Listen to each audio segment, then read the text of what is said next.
Hello and welcome back to the Wade Foster Show. Thank you guys all for tuning in this week. So, some big news to obviously start off with on today's episode is we are now on YouTube as well. So I need to look a lot more prim and proper when I'm doing these podcasts for you all. So if you guys search Wade Foster XPC on YouTube, you will find the YouTube channel where we will be posting the video recordings of these episodes. So if any of you prefer to watch the videos in your free time, then please head to the YouTube channel.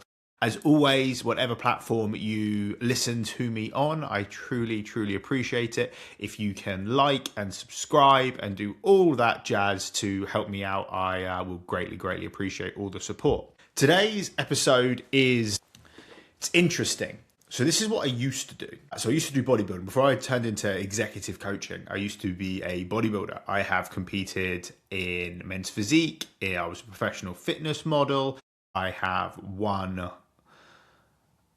Miami Pro Championship. I have won a Pure Elite Championship. I have won a Channel Island Classic. So I've won, I think, 4 men's physique / fitness model shows in my youth. And my first business started as a male transformation business, basically get in great shape, cover model style business. And I helped to coach a lot of people onto stage for bodybuilding and stuff like that. So a lot of my content was focused around physique building.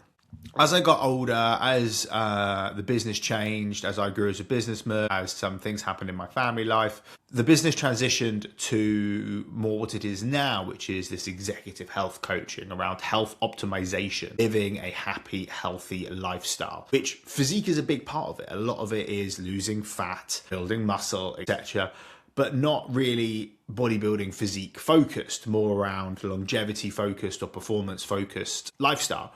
However, we recently created an arm guide, which if you guys click the link in the bio, you guys can download straight to your phone. There's no email opt-in. I think it's just straight download to your phone. So if you guys go, posted that to our email list, posted that to LinkedIn, and it got a lot of love, which made me just think and recollect a bit about the message that we put out that, hey, a lot of men still want big arms. A lot of men still want to look good, as well as the health and longevity side of things. So I wanted to then articulate how to build big arms for you. Like, guides are awesome. Download it, go through it. It's a step-by-step guide. But sometimes I articulate things a bit differently, or I can give you my own personal experience with kind of building arms. And my favorite thing about arms, or my favorite quote around arms, was Sylvester Stallone. So someone was asking Sylvester Stallone and Statham, when they were doing Expendables, were all obviously on an interview circuit or whatever. And I think it was Expendables 3. I think it was the last Expendables where they had the young crew in it as well. Awful but great movies, Expendables. Side note, like classic men movies that are horrendous, but if you've got Chuck Norris, Arnold Schwarzenegger, Mel Gibson, Sylvester Stallone, all in a movie, like, I'm going to watch it. I'm just going to watch it. But they were on this interview circuit, and they were talking about the gym, the young guys who looked ripped, beach bodies, and you had Stallone, who's just a meat mountain. And they were asking about workouts, and Stallone was like, I'm not going to do the accent. As much as I would love to give you guys that entertainment today, I'm not going to do Stallone's accent. He was like, in Hollywood, you only need to train your arms because nothing else matters. Nothing else looks good on screen. Big back, big chest, doesn't matter. Shoulders, arms, forearms, because that's what the people see. That's what the people want. I'm like, fuck yeah, that's what people see. If we're in t-shirts, I'm wearing a polo now, even in shirts, guys, arms are just the one. So that made me obviously want to create the podcast and stuff like that to help you guys understand how to build an impressive pair of arms. So it's not about more exercises. That's where a lot of people go wrong. It's not about more exercises. It's not necessarily about having an arm day. We firstly need to understand the fundamentals of building muscle. So building muscle requires generally 2 things. Number 1, we need to cause progressive overload, which means we need to do more than we previously did, right? We need to create a new stimulus for that muscle to grow. So for example, if we're doing dumbbell curls, and last week we did 3 sets of 10 on 20-pound dumbbells. We now need to do either 3 sets of 11 on 20-pound dumbbells or 3 sets of 10 on 22.5-pound dumbbells, right? That is progressive overload. Now, it doesn't have to be as logical as that. It could be we did 3 sets of 10 on 20 pounds, and next week we did 1 set of 11 and 2 sets of 10. That is still progressive overload. As you get stronger, your progressive overload will get smaller and smaller and smaller. Currently now on some of my barbell lifts, I am kind of just putting a pound plate on, or a 1.25 pound plate on, because that's progress. Even if it's, instead of doing kind of 200 pounds, I'm doing 200.1 pounds, that is progress. It doesn't need to be big plates at all time. So firstly, you need to be producing progressive overload on these target areas. Secondly, you need to have an adequate protein intake. Protein is what builds muscle. Adequate protein intake, it's less than this, but the easy maths is 1 gram per pound of body weight. So if you are a 200-pound individual, you should have 200 grams of protein. Now, that is not exactly true. It is actually less than that, but that's a good target to aim for. Why I mean that is, like, technically it's done on lean mass. Why that's not any true statement. So technically it's done like you need 1 gram of protein per pound of lean mass. If you are a 200-pound human being, you don't have 200 pounds of lean muscle tissue, right? You probably have less than that. So, but anywhere from like 180 to 200 grams would be adequate for most men generally. That's the first 2 things you need to do, right? You need to make sure when you're training in the gym, you are implementing progressive overload, and when you are eating your adequate amount of proteins. Next thing is kind of how we train. We don't ego lift, okay? Even though we're chasing progressive overload, we do not ego lift. When you train your bicep or your tricep, it's very, very simple. Elbow extension and elbow flexion. What that literally means is straightening your elbow and bending your elbow. That is how you train your tricep and your bicep. If you start swinging, you are now not training your bicep or your tricep. You are using momentum. You are using other muscle groups to improve this lift. So if you see a lot of people with heavy dumbbells kind of throwing them up, but using half their body kind of momentum to get there, they are not training their bicep adequately or their tricep adequately.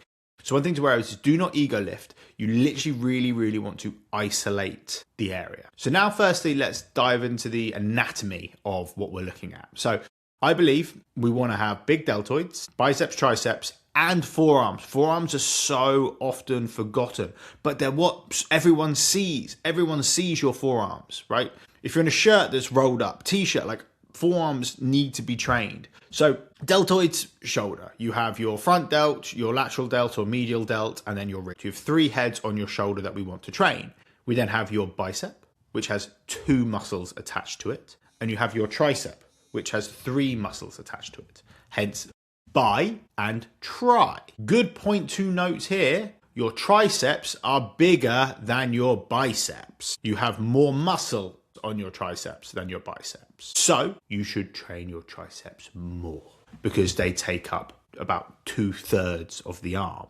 If you want big arms, big triceps will help you get there, not just bicep curling. We then want to make sure we are training our arms adequately. If we want to grow a certain muscle group, it is useful training them twice a week or more. So it very much depends on your training split, but I would be looking, if I'm focusing on growing my arms, I'm going to train them 2 to 3 times a week. I am then going to make sure that I have a mixture of compound exercises so I can put weight on those, which I'll get onto in a moment, and I'm going to have isolation exercises so that I can really, really target the muscle fibers. Most studies have shown you will grow more muscle in the eccentric portion of the lift than the concentric. So what that means, concentric is where you are curling on a dumbbell, and eccentric is where you are lowering on the dumbbell. We build more muscle mass in the eccentric phase than the concentric phase.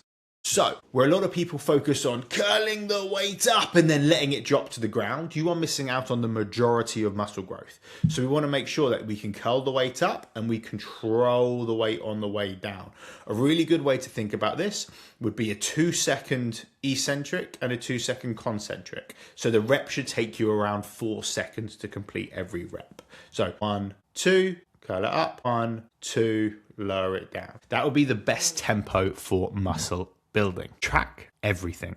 when it comes to actually building muscle group. And this is something that I tell clients, and probably one thing that I say most to most people. What gets measured gets managed in any walk of life. Your finances, your work, your nutrition, your training, your sleep. Nothing gets better if you don't actually understand what you're doing or how to progress it.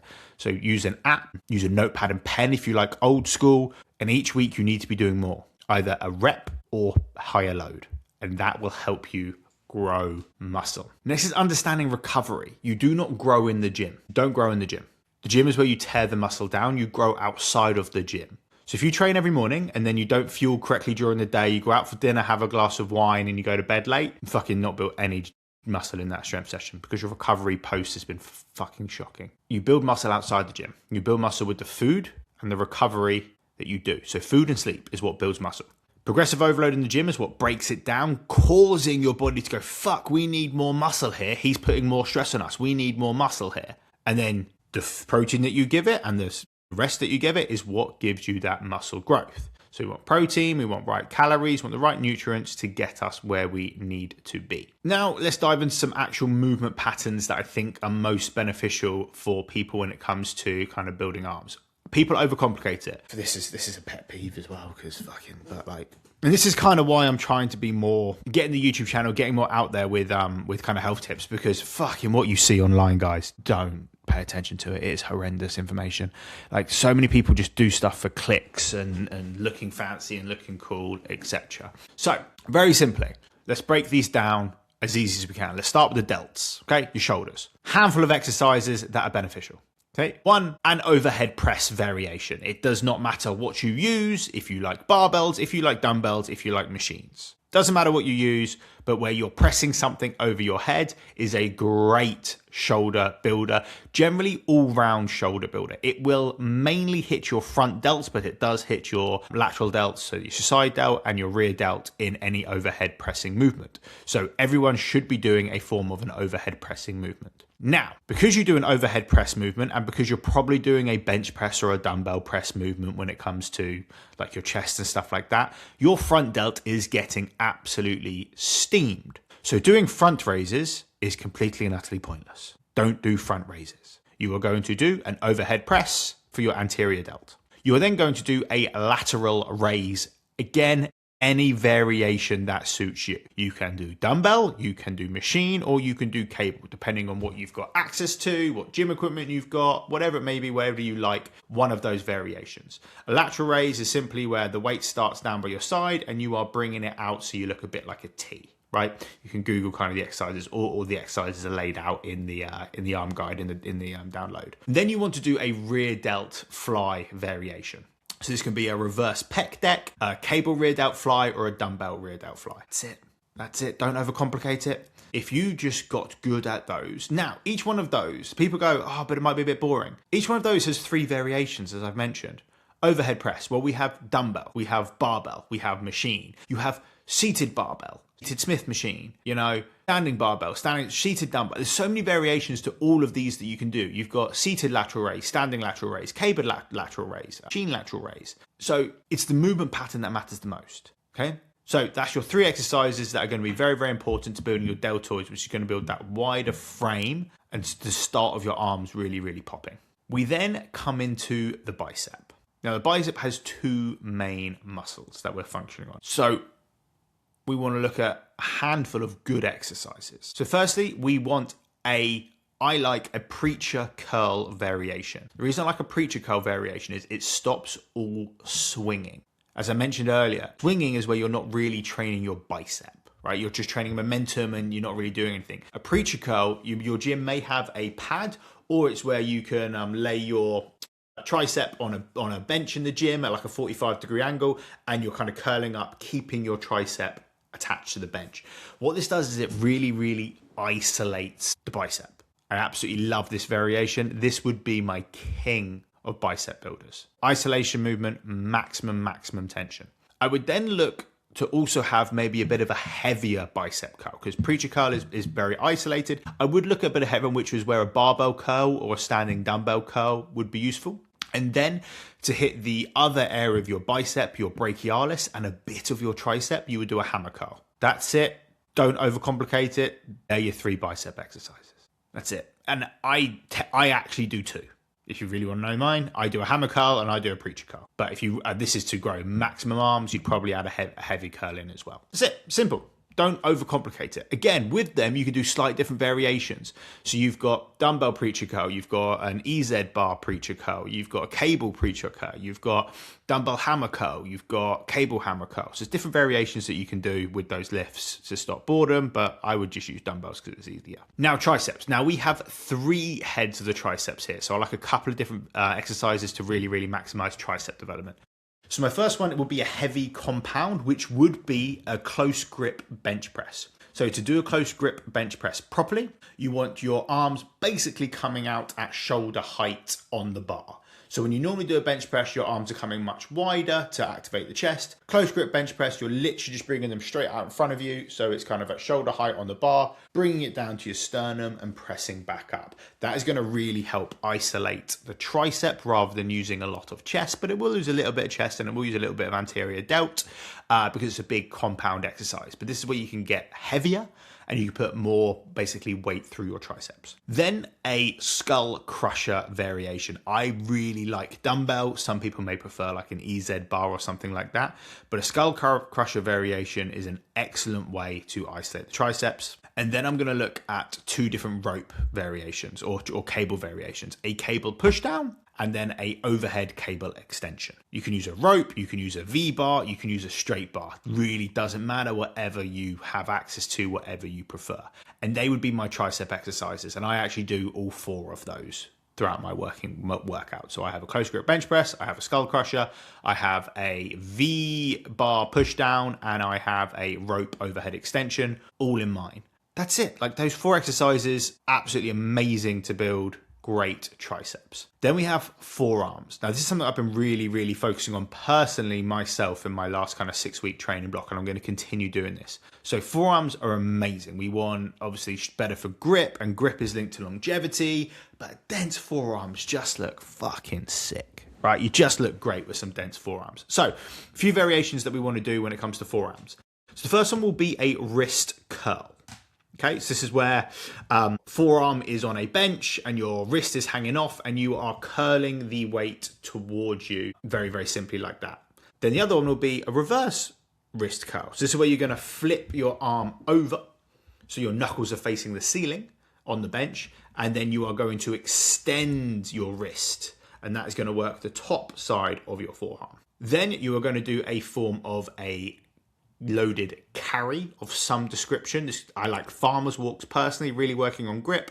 And then we want to do plate pinches. So plate pinches is where you get a plate in the gym and you're just holding onto it like a crab, basically. You're just pinching onto it, holding on it for as long as possible. And they're your forearm exercises. And that is how you would build big arms, using those exercises with good exercise execution. And that is kind of key, how you're doing them.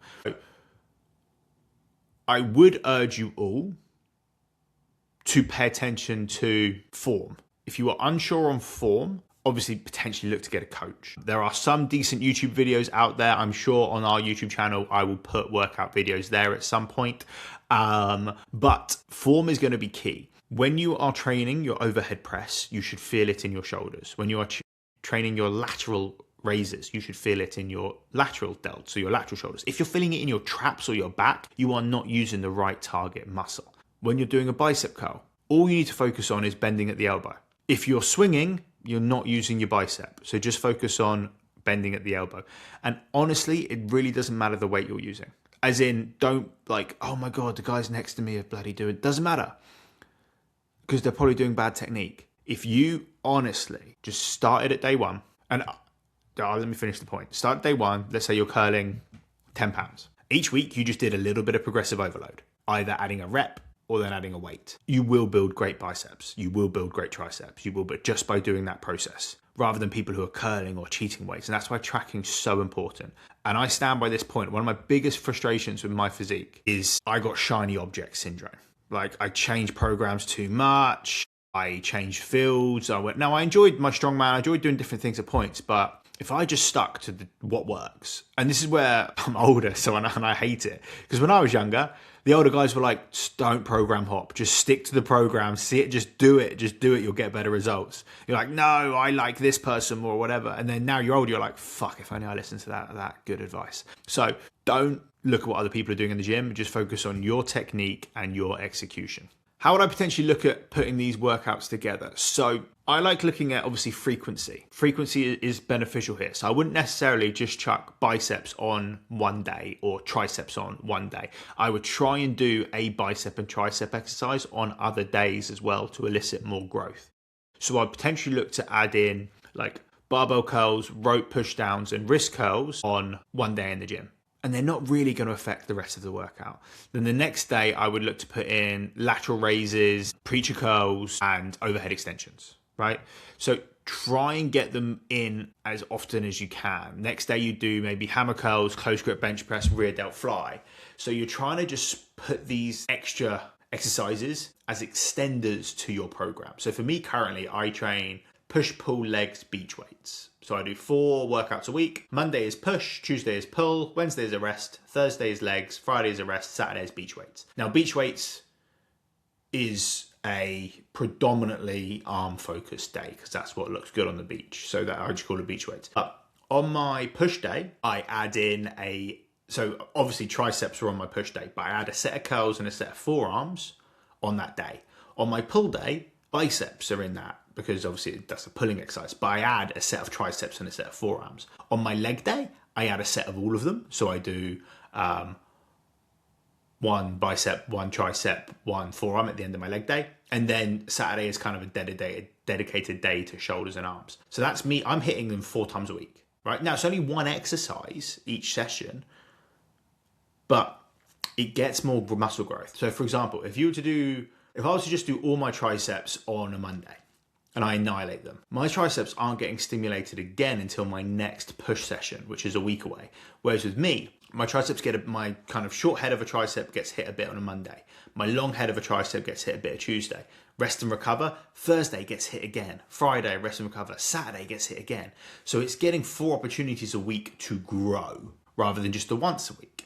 So that's how I would look at, if you are trying to grow a target area, specifically arms, I would try and add a set of curls, a set of triceps, and a set of forearm exercises at the end or beginning of every session. If I was being really, really technical, you'd add it at the beginning when you're fresher, because at the end of a workout, you are more fatigued. And if you really want to target growth, you would start your workout with, right, I'm going to do my preacher curls, I'm going to do my skull crushers, and I'm going to do my wrist curls, and then I'm going to get into my push workout. And then you would do my close grip bench press, your reverse wrist curls, and some hammer curls, and then you're going to get into your pull workout. That is kind of how you would look to program around that. And that, everyone, is how you look to maximize arm growth. The key is consistency. If you want to do this, if you want to build muscle growth, the key is consistency. So what I'd recommend is, if you're going to do it, measure your arms, right? Measure them, because then you actually know what they are. Get a tape measure, measure it around your arms. And then really dedicate 12 weeks. Really dedicate 12 weeks to training your arms hard, progressively overloading your exercises, eating enough protein, getting enough sleep in, and your arms will grow. And who doesn't love a good set of arms when you're in summer season? You got the polo on, you got the linen shirt on, or you're by the beach and you got a good set of guns there. So guys, I hope you enjoyed this episode. If you did enjoy the episode, please give us some feedback, because this is different to what I normally do. This is what I used to do over a decade ago. So if you did enjoy this style of more physique-focused training, I'm happy to do more of them. So let me know if you liked this type of podcast structure. If you are watching on YouTube, thank you very much for watching one of our first videos on YouTube. Again, greatly appreciate it. If you could like and subscribe to help with growth, and so I know people are enjoying the content, so I can create better content for you all. Hope you guys all have a great rest of your week. Hope you guys all grow some great arms, and I'll catch you next week. Peace.